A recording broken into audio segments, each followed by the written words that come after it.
What's going on, Javier Lobby? It's Javier with the Javier Show. Make sure you say it twice. Today, I had the pleasure of speaking with Cyrus Nowrasteh. He is actually a screenwriter and director, and he just released a new film called Infidel.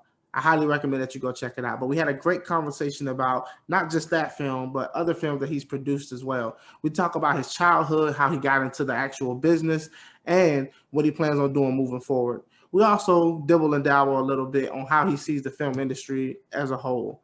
With that being said, I really enjoy having this conversation. I know that you will too. But if you do, please like, subscribe, and share. Now, let's get into the conversation. 1 in a million to one villain. Too hot to be in the kitchen. I'll end up melting the ceiling. So I'm here today with Cyrus Nowrasteh. And he is the director of many films, many which are really getting a lot of buzz in the news. I've seen a lot of your interviews, The Young Messiah, Infidel, The Stoning of Soraya, which are pretty great films, I must say. And I just want to jump right into exactly who you are and tell people what it is that you do, what you're known for, and then we can take the conversation from there. How you doing? I'm good. Thanks for having me. Well, look, my name is Cyrus Nowrasteh. I come from, both my parents came to the United States from Iran. I was born and grew up here in the States. I've lived overseas, navigated to Hollywood via USC Film School many years ago because I just love movies and I wanted to work in the movie business. I used to be fascinated by those behind the scenes sort of programs where they show you how they're making the movie. And I thought, boy, to tell stories and sort of recreate worlds, that'd be kind of neat. So, you know, I developed that fascination at a fairly young age. So ended up, I just wanted to get to California, Southern California. I wanted to get to LA. Yeah. Whatever the excuse, and figure it out. I'm a filmmaker. I started out as a screenwriter,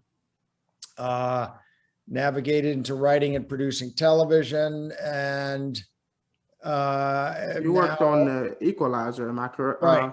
Yeah. Yeah, I'm a writer, and now I'm focusing on writing and directing movies. And yeah, I started in the 80s on a television show called The Equalizer. A lot of people don't realize that the Denzel Washington series, and now the TV that's on with Queen Latifah, they all started with a television show back in the 80s, which was basically a guy who had an ad in TV, and if a person had a problem and they couldn't get the police or anybody else to help them solve the problem, you call the Equalizer and he helps you solve it. I hate to put that call in. So, you know, it was a cool show at the time. I was actually a fan of the show the first season. I'm watching it, and then I got a call through my agent who said, you know, they want to meet with you to talk about maybe writing for the show.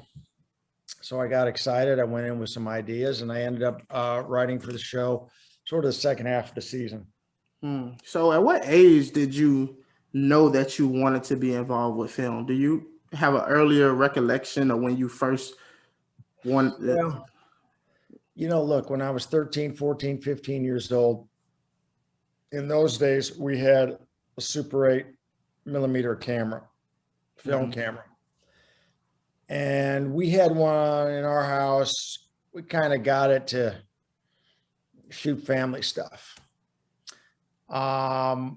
And I remember I used to get sort of irritated with my dad because he was very shaky with the camera.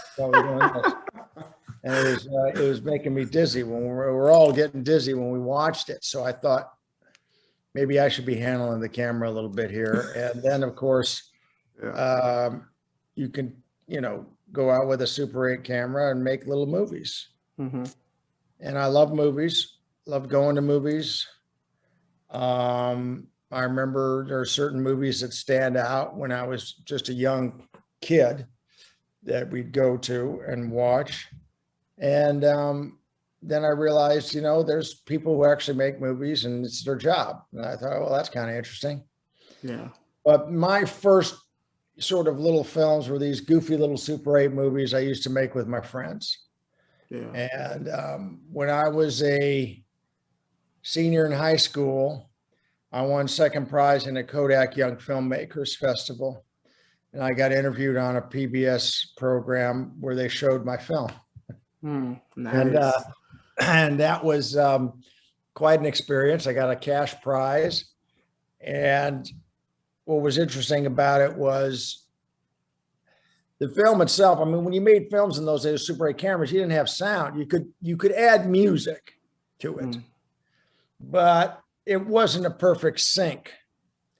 So of course you had no dialogue. So it's all visual. And I had done a little Western at a friend's ranch and got some sort of completely accidental photographic effects that were quite extraordinary and unplanned.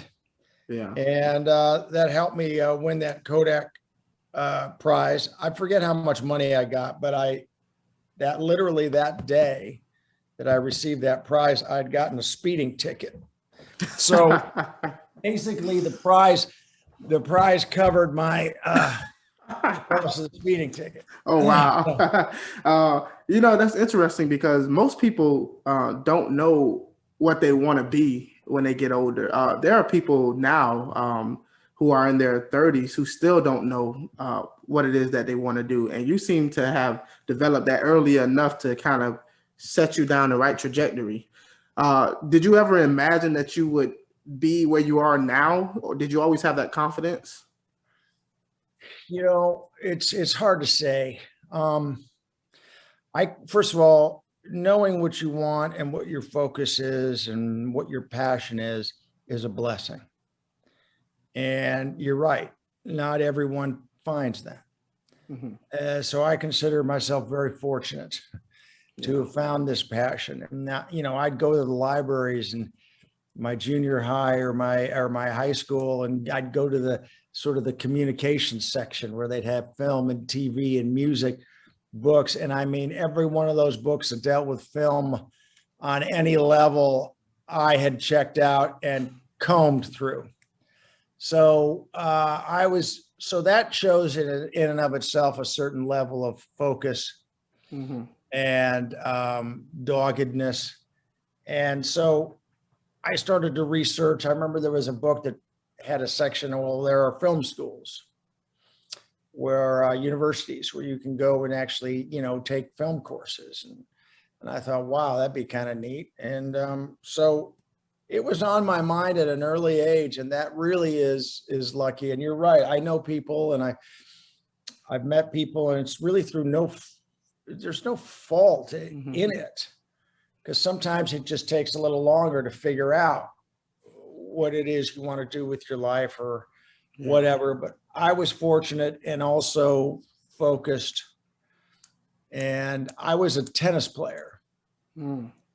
So I actually got a partial tennis scholarship to go play at New Mexico State. I was hoping to get one to a California school, but they were too good. So I got one, and I figured that was getting me a little closer to California. Yeah. And it was a warm weather school. That's also where I wanted to be. And they had a little tiny film program and some film courses, communication courses at New Mexico State. And while I was there, I was applying to film schools. Yeah. And eventually got into USC in Los Angeles and transferred. So are you more of a writer type, or do you love the camera more? Like, which one would you choose, or do you love them equally? Well, to me, I'm in love with story. Yeah. What attracts me to movies is getting lost in a character or character's journey, getting lost in history, getting lost in just a very compelling drama. And that's what I wanted. That's what I was interested in. It definitely shows. Yeah. And thank you. Well, so what I did was, when I went to film school and arrived in LA, and I was at USC, people would come from the industry. That's the great thing about going to a school that's in Los Angeles, because people from the industry would come to your class and speak. And one thing I found just repeatedly was when people came, they would talk about, well, Hollywood needs writers. You need to be able to write a script. You don't have to know anyone. You can sort of, if you can write, that's your ticket. And this is, I'm talking about the mid 70s. So, and it was kind of a revolutionary time in Hollywood in a way. And a lot of film students had burst through and were making it. There was this notion of young Hollywood or hip Hollywood or whatever. And so it was seemingly more and more possible. And I felt that, okay, if one thinks of themselves as a filmmaker or a storyteller, you should be able to sit down and write a script. That's something that I need to learn how to do. And what I realized actually fairly quickly was that I liked it. And that I was fairly well disciplined. And, you know, I'd sit and I would write and I'd sort of get lost in it. And I enjoyed it. Yeah, I definitely understand and have an appreciation for it, because I was doing poetry my whole life since I was a kid. So writing was always my first skill. And now you doing a YouTube channel, I really underestimated the ability it takes to actually pull off good visual, good audio. To this day, I still feel like it's a whole foreign language that I'm trying to learn. So I really appreciate the art more. And just to let you know, I've watched The Young Messiah. I've watched The Stoning of Soraya, and I've also watched Infidel. And the thing that struck me the most about your work was you're brutally honest about the story you're trying to tell. You don't hide the ball at all. And you're courageous. You're willing to make the films that not most people are willing to make. I get a very strong Godfather feel from your films. It's a beautiful art to it. The storytelling is the main focus there. Where do you get the courage from to tell these stories that are just so blatantly true and actually focuses on real issues in the real world that most people hide from? Well, you know, it's more often than not, we end up, I think, making films that we like or we would normally want to see. And I've always liked sort of these kinds of movies that go into territory that's not necessarily that comfortable. But, you know, it's, like I said, I grew up in the 60s and 70s, which was a kind of an evolutionary time for filmmaking, where we went from the old studio movies, which a lot of which were great, but a lot of which were just sort of kind of canned stuff that was churned out, that was very safe. And and in the late 60s and 70s, that really changed. You started seeing films like, you know, Easy Rider or, you know, The Midnight Cowboy, The Wild Bunch. You started seeing movies that were really sort of powerful and explicit and sort of jumped off the screen and weren't afraid to go into new territory. And they were honest as well. And I think that one thing storytellers, you know, the better ones, I think anyway, are willing to do is to sort of be brutally honest and tell the story as truthfully as they can and not worry about who is offended. Because then you're kind of frozen or paralyzed with, oh, gee, I'm going to hurt this person's feelings or that person's feelings or whatever. You just say, wait, this is the story. This is what it is. Just tell it. I think that, you know, I think that's really important. And I hope that sensibility or attitude towards storytelling stays with me and with others. And sometimes you're not so sure, because Yeah. we're living in an age where people are very concerned about subjects and Mm-hmm. territory that may offend or whatever. And I think we need to be just sort of a little more open, Yeah. and I think it's okay for people, by the way, to not like something Mm-hmm. or to be offended by it. But it's when that leads to a kind of censorship, Exactly. then I don't think that's a good thing. So I'm Yeah. all for, everybody having the freedom to tell the stories they want to tell. And if people like it, they'll watch it. If they don't, they won't. Yeah. Now, I know you're a Christian, and I'm actually an atheist, but I enjoy your films. Like, there's nothing about the religious centerpieces that you put in your film that bothers me at all, because I understand that you're telling a captivating story, and the world is filled with religious people. We shouldn't hide from that fact, especially. Now, I will say, when I watched the stoning of Soraya, I was not expecting how, I don't even know the proper word to use it, but the ending when they actually stoned Soraya, I wasn't expecting for you to actually just show the actual brutality of it. And I was completely shocked, but I was happy that you hammered that point home. I think if you would have left out the gruesome part of it, that it wouldn't have sent the message that I believe that you were trying to send. Yeah.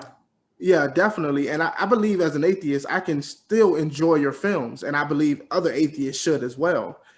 And so how does your beliefs impact your films?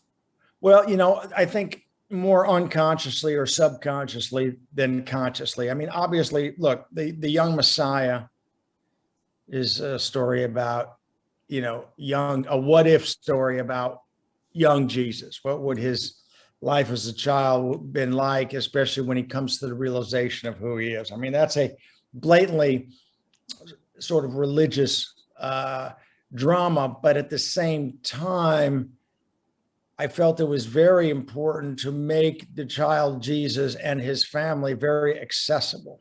Mm-hmm. So really what it is, it's a story about a family. Yeah. It's a family that's on a journey, and the child happens to be an extraordinary child. So I didn't want to overlay it too much.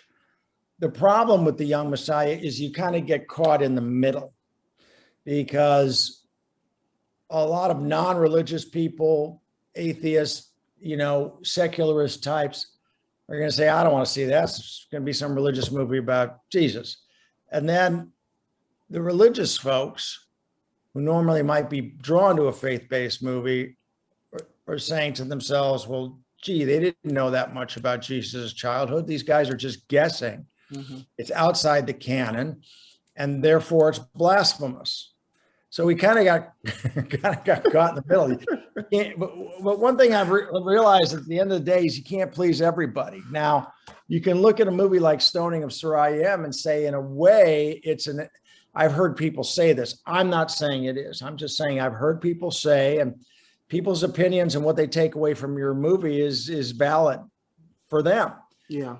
And I've heard people say that Stoning of Soraya is an anti-religious film because it shows how religion taken to the max, what can happen, what it will make people do and try to justify. Yeah. I definitely felt a little bit of that, but it was a beautiful film because, I mean, there were lessons within that movie that the average person who isn't familiar with Islam or the Middle East, they wouldn't understand these things. I've read up a lot on religion in general, and I understand what it's like to be not truly understand, but I've heard stories about women in those type of situations where you have to have two witnesses to say that if a woman cheats on her husband or dishonors him in any way, the honor culture is real in these places. And I felt like as an atheist or anybody watching this film, it was educational. You got a lot from it that you may not realize just reading the New York Times, for example. You know? Yeah. No, sure. I mean, it's, you know, you're treading into very touchy territory. You're really showing a society or a culture at its extreme. Yeah. You know, and a lot of Iranians I know, because my family's Iranian, were kind of upset that I was going in and telling this story of a stoning, an actual stoning that had happened. It was based on a true story. And they're saying, well, why are you exposing that? Or why are you showing that? You know, it's ugly, and it makes people think that our culture or our nation is backward. Mm-hmm. And I said, well, you can't just sweep stuff under the rug. Yes. Yeah. And the only way anything's going to change is if people recognize what's going on and what it really means. I've seen movies. I saw a movie called Kite Runner, where a gal was a victim of a stoning. She got hit by one rock and she just kind of keels over. And I thought, well, that sounds pretty merciful to me. It's just like, that's not what it is. Mm-hmm. It's a lie. Yeah. Really. I mean, I had no idea either. Like, I heard of stoning, but watching the end, it really shows what stoning actually is. Well, that was part of my intention. Yes. Obviously. I mean, I wanted people to come out of this movie, the next time they read about a stoning, they know what it really means. Mm-hmm. They didn't just chase someone down the block into an alley, throw a couple rocks at them, and they keeled over. Mm-hmm. It is a ritualistic form of barbaric torture. That's what it is. Yeah. And so part of my whole intent on that movie was to just show it the way it is. And, I got some criticism for that, but I also got a lot of people who felt like, hey, you did the right thing. That's the way to go. Interesting thing happened when, after I made the film, it had been a couple of years since I had seen it. Mm. And I got invited to sort of go to a screening of it and talk about the film afterwards. So I sat down. You got to remember, I hadn't seen it for a few years. Yeah. I watched the movie with the audience, and I was shocked. I was shocked at how far I went. I was shocked by my own movie. So I sat there and I said, I can't believe I pushed it that far. But then when you get to the very end, I just thought, okay, there was no other way to tell the story. Otherwise, why tell it? So, I sympathize and I understand when people say to me, I couldn't watch that. I couldn't sit through that stoning. I've talked to people who wouldn't even go and watch any part of the movie because of the title, because they knew there was a stoning in it. But the most amazing thing was the movie opened in 2009 at the Toronto Film Festival. And it was the very first screening of the movie. Huge audience was there. And there was a Q&A afterwards. My cast was there with me. I wrote the script with my wife. She was there. We were all there, the producers. And after the movie was over, and even after the Q&A, this woman comes up to me. She's a local. And she says, I was sitting in the audience and I was dreading watching this movie. Hmm. And I was saying to myself, I hope they don't show the stoning. I hope they don't show the stoning. And she goes, as the movie progressed and I got caught up in the characters and I got caught up in the dilemma and in the story and how they were framing her and what was going on, she goes, I reached a certain point where I said to myself, I hope they show it. And I said to her, I said, you are the perfect audience for this movie. Oh my gosh. This is the thing. I was actually hoping that it stopped, that something would intervene, because I remember the mayor, he was doing his prayer to Allah and he was saying, if there's a sign that this is wrong, please let me know. And then as the stoning was about to take place, I guess the performer showed up and started banging on the drum and doing all the confetti. And I was like, okay, that's your sign. That's your sign. We should stop this. And he didn't stop it. And I was just horrified. Like that part lingered with me. But I really enjoyed the film. It was never one part of the film that I didn't think wasn't necessary in a sense. I honestly didn't know it was going to follow through, but I am happy that you followed through. But I did read that there were a lot of critics as far as people accuse you of being a conservative, accuse you of being a liberal, and a lot of people don't know what to make out of what you are actually trying to, accomplish. Well, yeah, it's, I think that we live in an age, unfortunately, where everyone has to sort of be categorized and pigeonholed. Mm-hmm. And, on some issues, I'm conservative. On other issues, I'm not. Yeah. Some issues, I'm liberal. And other issues, I'm not. Life is complicated. And we go through phases and stages in our lives where we kind of change our opinions on certain things. I have changed my opinion or attitude on certain things over the years. I just feel it's very dangerous. Everybody has to sort of put you in their little posse. They want to put you in your little box, in your little corner, and say, oh, that's what he is. That's what she is. She's coming from this point of view, et cetera, et cetera. And so I kind of feel if I were to start over again, I wouldn't tell anybody what I think about anything. just watch my movies. Yeah. There are some directors who even refuse to talk about their movies or conduct interviews. Their attitude is just see the movies. You want to make determinations on me, do so from my work. Yeah. And I've been attacked for being a lot of things to a lot of people.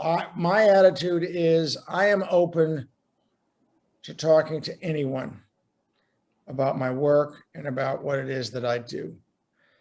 And for a while there, I was very much embraced by conservatives because of a movie a miniseries that I did in 2006 called The Path to 9/11.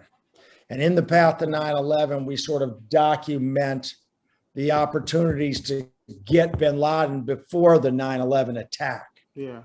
And it's excruciating when you watch it, knowing what had happened, right? Yeah. So knowing that eventually this guy's going to kill 3,000 people. And I got attacked by ex-President Clinton and a lot of his allies. And I think it was because it was just before Mrs. Clinton was going to start to run for president. So it was all about politics. Yeah. And then all of a sudden I'm getting these vicious attacks. So now the people on the right think I'm the cat's meow. Yeah. They want to have me on their show and they want me to be their buddy. Mm-hmm. So I get it. I definitely understand. And it's like people say to me, well, why do you go do so-and-so show or go on such and such show and talk to this guy? And I said, well, they invite me. Yeah. If some of these far left hosts and programs would invite me, I would go. Yeah. But they don't. But then again, early in my career, I was accused of being too conservative and I was just a liberal attacking, the right. But people forgot that really fast. Yeah, definitely. Like the reason I say I definitely understand is because I identify as a conservative and I'm also an atheist, which is very much a minority within a minority. And I'm stuck in this place where conservatives don't want to actually deal with me because of my atheism, but the people on the left don't want to deal with me because of my conservatism. So I get stuck in that place, but also I do know sometimes when you're actually trying to be true to yourself and actually deal with issues as you see them, people don't necessarily know what to do with you. So they actually try to force you within whatever box that they need you to be in. Yeah.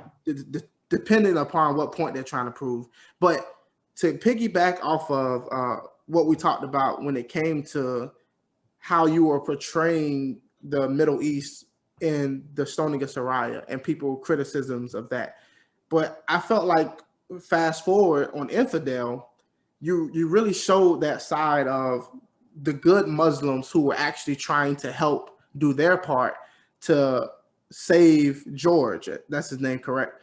No, Doug. Yeah, yeah, you mean Doug. the I'm sorry. Caviezel character. Yeah. Yeah, to try to save Doug. And it really showed the Christians and the Muslims working together to actually do the right thing. And I thought that was an actual good point to bring up in the film. Yeah, well, thank you. I mean, you're right. It was Jews and Muslims and Christians actually working together. Oh, yes. The Israelites. But the other thing about it, which was less commented upon, which surprised me, was that he is a Christian. Okay. He's a blogger. He talks about Christian issues. He gets invited to conferences, and he's being played by Jim Caviezel, the guy who played Jesus in The Passion of the Christ. Yeah. And his wife is not. She lost her faith. But he goes over there and she tells him, whatever you do, don't preach. And he shows up there. And of course, he ends up going through this whole ordeal, and he misspeaks on television, and he ends up in prison, and he ends up kidnapped and then ends up in prison in Iran. When she finally gets in there to see him, to visit him in prison, he apologizes to her for what he did. He apologizes to her, and he says, you know, I got caught up in my ego. It was just, I lost, you know, my bearings, whatever he says to her. And that's an important moment in the movie. And it was commented upon very little by people. Yeah. So he's effectively, you know, realized that he crossed the line. I was conflicted by that. Yeah. I was definitely conflicted by it, because when the actual interview was taking place on the stage, and they were trying to be, I guess, friendly about the whole differences between the religions. And I remember thinking to myself, there's this part about Jesus, and is he really going to gloss over this fact? Like, and I was like, as somebody who's not literally there, I feel the tension here, and I see him thinking, like, how am I going to explain this? Like, should I say something? And it's that moment. I think everybody has that moment in their life where, should you say something or should you not? And yeah, and obviously he chose to say it. He chose to say it, didn't he? Yeah. And look, I have always felt that I've traveled extensively through the Middle East. Okay. I lived in Iran as a child. I've gone all over the place. Yeah. All over. But, you know, I've spent a lot of time in the Middle East. And it's a major issue over there. Religion is a major issue. Mm-hmm. People will oftentimes ask you just openly, once they meet you or start conversing, and in a genuinely interested and inquisitive way, they will ask, what is your faith? What is your religion? Do you go to church? What do you believe? Not because they want to get in an argument with you about Islam versus Christianity. They just want to know if you're even a person of faith. Yeah. The people they really don't like are atheists. People who just reject the concept of God outright. Yeah. But the fact that a Christian would go to a conference, I mean, I know people who've gone to these kinds of conferences, who've gotten into these kinds of conversations, and sometimes they do get heated. Okay. They do sort of start to push the envelope. And I thought, well, what would happen if a guy basically, you know, misspoke and really got into a kind of preaching, I'm going to convert Muslims mode on a Cairo television network? What would happen? And so I thought the premise for me was not only true to the region of the world and how people conduct their lives, but also something that I'd never seen in another movie about the Middle East. And so I thought it was a really interesting premise to sort of work off. Yeah, and I definitely remember him saying that when things were more on the friendly level between them two, they were saying the problem are the secular, like the secular people who reject God outright.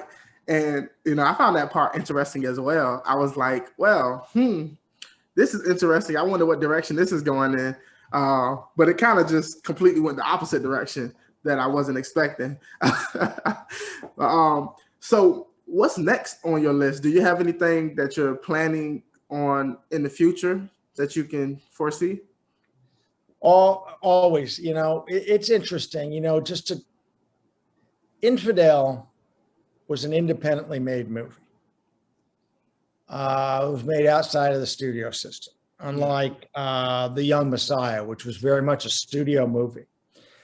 And we went into this dilemma because of the pandemic, which is the problem when you're an independent film, you don't have a lot of money for marketing and for distribution, and you've got to figure out a plan where you're going to spend that money in a very targeted way.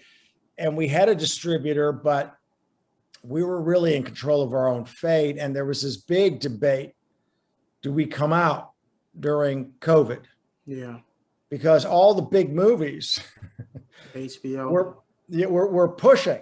The only really big movie of what I would call a tentpole movie that came out was Tenet in the middle of the pandemic. So there were a few other movies, but really just a handful, maybe at most a dozen different movies that were released during the pandemic, at least nationally. So our whole debate was, well, do we come out or do we wait? And fortunately, and I was all for this, it wasn't my decision, but I was obviously part of the conversation. My job is to make the movie, then get out of their hair. But they let me, because I also produced it. I was in on these conversations, and I said, let's bring it out. Let's bring it out. And then we found out that we could get a lot more screens across the country because there were so fewer movies out. Yeah. Now, Southern California, where I live, no theaters. Northern California, San Francisco, no theaters were open. New York City, no theaters were open. But there's a lot of rest of the country with a lot of screens.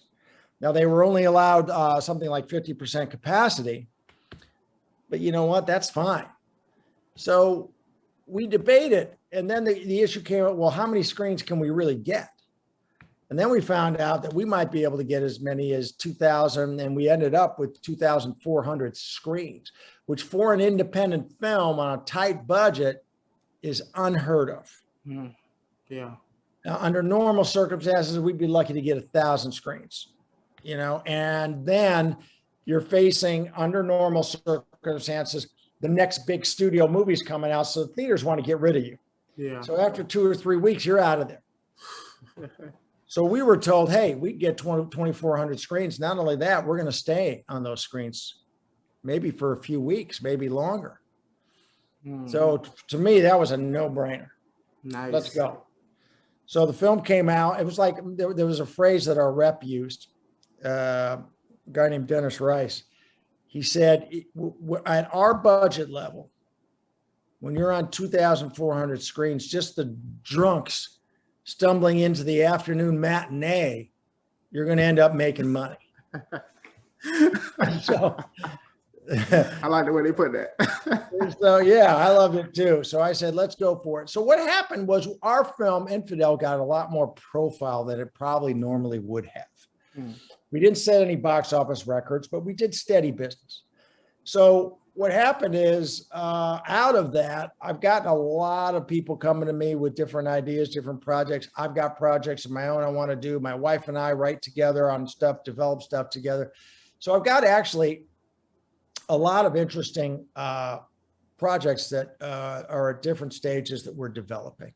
Yeah. And also I'm working, there's a pilot for a television series that I may direct the pilot on. I didn't write it, but I'd love to do the pilot on it. And so there's television stuff, there's feature stuff, there's, so there's a lot of different things I'm developing. And ultimately it's like people say, well, what are you doing next? And I say, well, whatever gets financed, whatever, I know, right? whatever finds the money, that's what's going to get made. Yeah. That's just the reality.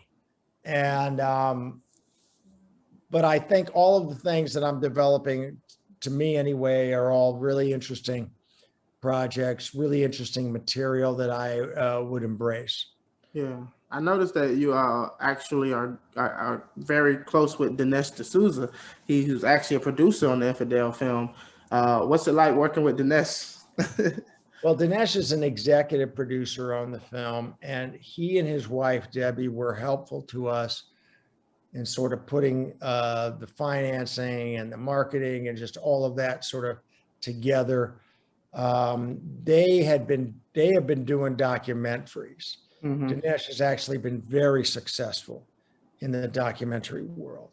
I had met him. I didn't know him well. And then they came to me and said, we want to get into the dramatic feature arena.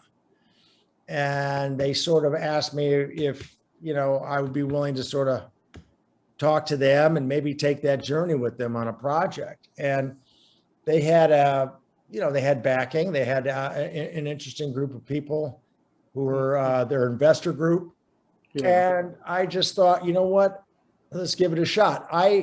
For me, it's all about, first of all, yes, is there financing there? But more importantly, creatively, is whoever I'm working with going to allow me to make the movie I want to make? Yeah, exactly. And that's what it's about. And they were great. And also when they saw the film, they had some comments or suggestions. There was nothing that was sort of force fed on me. It was all, well, think about this and think about that. And I think part of that is because Dinesh had made movies himself. Yeah. He understood the process. The filmmaker is the one who's inside of it. And so they were great.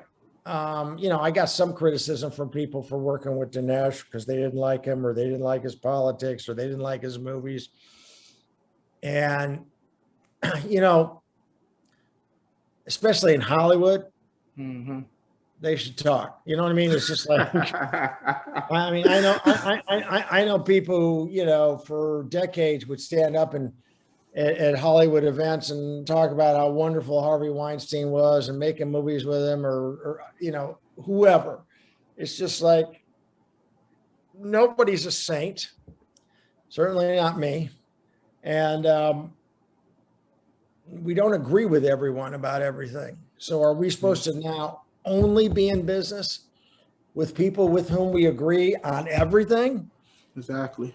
It's like, it's crazy. And the art suffers. That's the problem. The art suffers. You're actually preventing great works of art from being made over politics. It makes no sense. In my opinion, it makes no sense. I agree with you. I think that too many people are too easily offended by what someone might have said somewhere at some time. Definitely. It's like we've become very touchy, and that the only thing that suffers then is our discourse, our interaction with one another, and the work suffers. Because now you're saying, well, you can't say that. You can't portray that. You aren't qualified to tell that story. And I said, really? What qualifies me? So it's just, and I think the way to combat that is go right at it. I just feel like go make your movie. If you're going to sit around and spend your life worrying about the chatter, you might as well not get out of bed in the morning, because chatter is around. And I'm beginning to think the critics don't know what they're talking about these days. A lot of the audience love plenty of movies that the critics hate, and a lot of it's just politics. Or this particular film didn't honor what we think should have been said, or they said things that shouldn't have been. And a lot of times I feel like people are, like you said, afraid to actually make the film that they want to make, because of not fitting within that certain box that Hollywood wants to put them in. Yeah, no, it's true. And it's, I think it's important that we encourage, I'm all for new voices. I'm all for diverse voices. I'm all for that. I just feel that what's scary is people are trying to control what those voices can say, what they can make movies about, what the narrative is, what's the current narrative. Yeah, definitely. And then also sort of twisting the language in the conversation so that, well, no, you can't make a movie about that, or you can't say this because it's not true, et cetera. And let's bury that and let's erase that and not allow this guy to be on YouTube or that guy to be on Facebook or whatever. I think that's a dangerous path. Yes. And, you know, a lot of people used to be outraged about the 50s blacklist in Hollywood and McCarthyism, which was an outgrowth of McCarthyism. Yeah. And, you know, a lot of this cancel culture stuff that's going on now, to me, that's McCarthyism on steroids. But it's accepted. Yeah. Because it's about point of view. It's like, well, if you think that, well, then you should be silenced and erased. And it's like, well, what do you think the guys during the blacklist thought? Exactly. They thought the exact same way, that they thought that if you were a member of the Communist Party or you expressed allegiances that they didn't like, then your career was ruined and you were brought up before the committee. And that was not right. And that was a violation of people's rights and freedom of speech and fundamental things. Yeah, I think it comes out of fear. It's definitely fear. And it's not like any of us think that if they were members of the Communist Party or were pro-Stalin or Stalinists, that we agreed with that point of view. It was just like, you know what? You got to have the right in this country. Either we have free speech or we don't. Either we have due process or we don't. And now it's like the certain narratives take hold, and it's just like, no, you can't say that. You know, it's like, I don't know what happened during the election, but I know that there was a determination made that one gentleman won. It's like, okay, but boy, if you dare to question it, now all of a sudden, oh, that's a no. You can't say that. Yeah. And if you're going to make a bad film, I'm pretty sure the audience will let you know. That's right. But they don't even want it. They don't even want it to get that far. They don't even want the audience to be able to decide for themselves if they want to see a film. Right. Or not. Let people decide for themselves. Yeah. If they think somebody's making a claim about the election that they think is absurd, say to them, okay, give us your case. Tell us what you think. How did it happen? How did it go down? And the more you hear, the more you realize, you know, there's not much there. Yeah.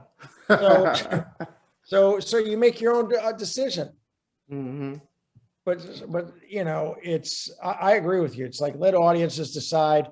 I think that the age of social networks and the internet, which I think is great. I love it. I'm on Twitter and Instagram and all these things, but at the same time, it creates this sort of herd mentality. Yeah. And so there's groupthink, and the groupthink says this movie is 74% whatever, you know. And I don't mind us having sort of people who are critics or cultural, you know, commentators who we think, you know, look at things a little more insightfully. And I like reading some of those people.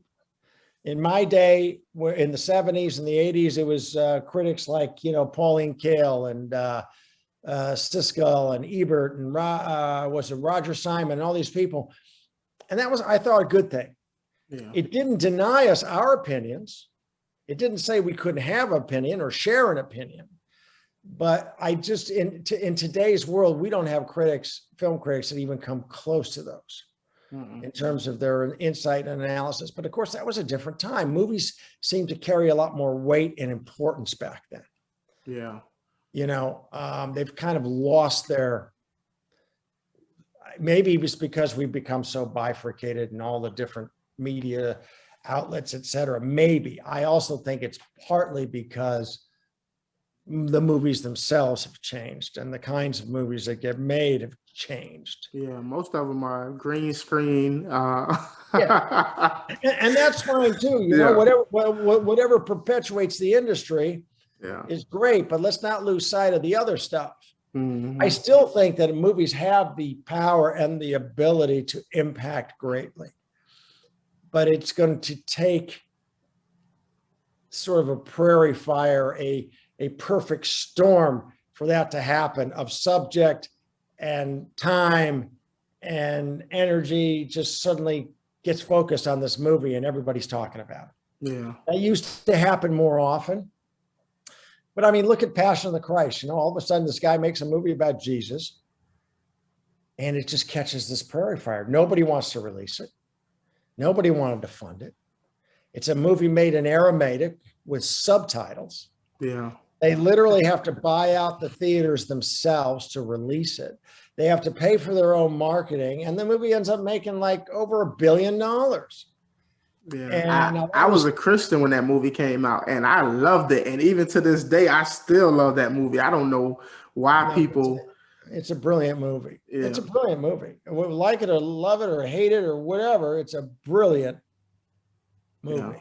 I think people can't separate. There are certain people out there who can't separate the message from the actual cleverness or the actual work and the beauty of a film.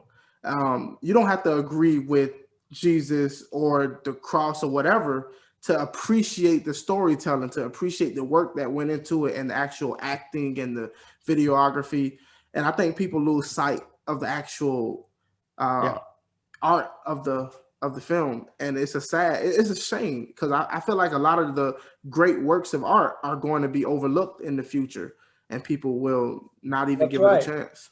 That's right. And also the notion that you can't like the movie if the person who made it isn't a saint. It's like, you know, by that notion, a lot of the great sort of Renaissance works of art, we would have to dismiss because they weren't made by perfect and pure individuals. Yeah, and nobody's perfect. You're right. It is the fact that they are imperfect, that they are sinners, for lack of a better word, that sometimes draws one to create a great work of art, because they want to find that purity and holiness and the best version of themselves in this work that they're creating. Yeah, definitely. And, you know, it's like people have got to people just got to calm down.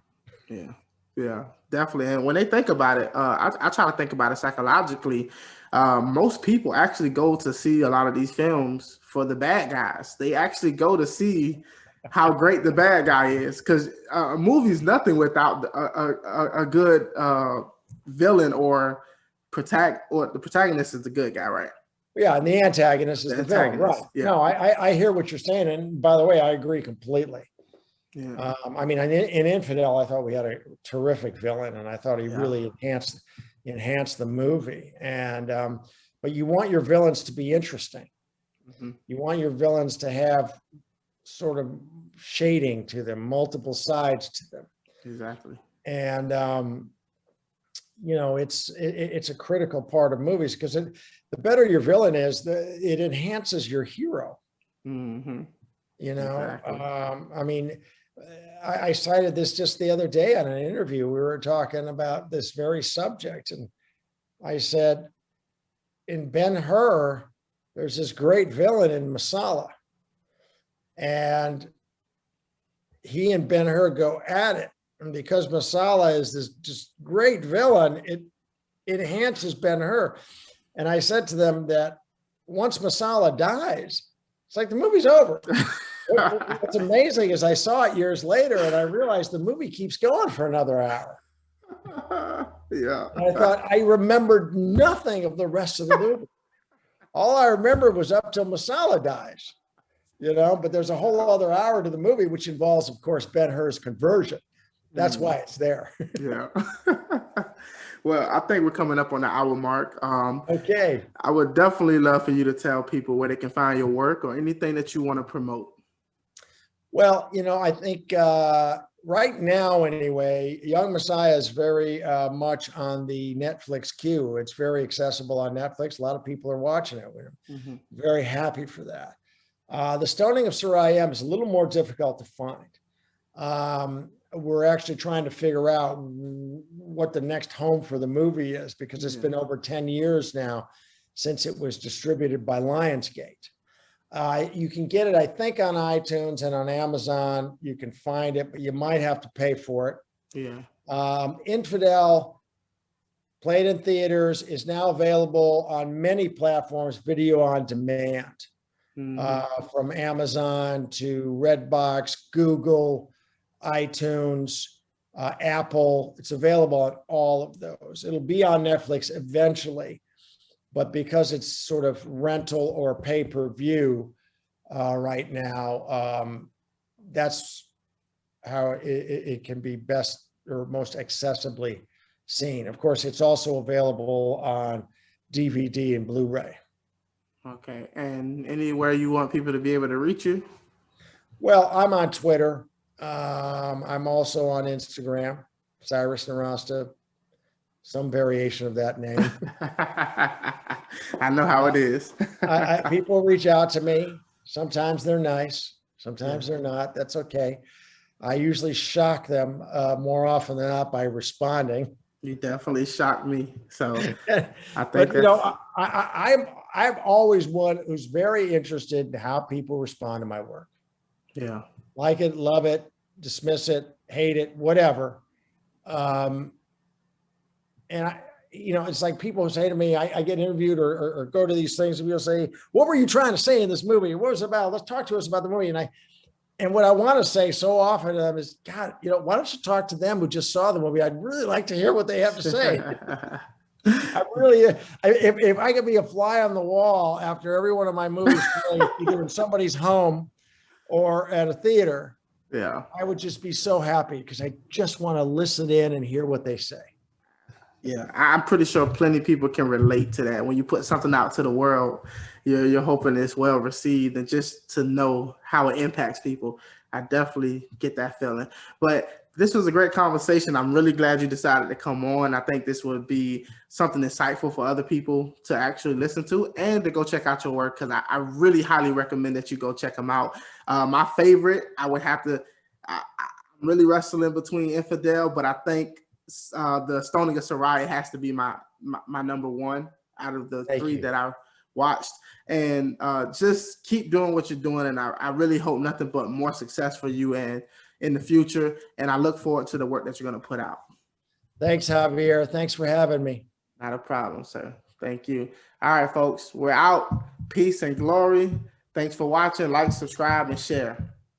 1 in a million to one villain. Too hot to be in the kitchen, out in the melting the ceiling.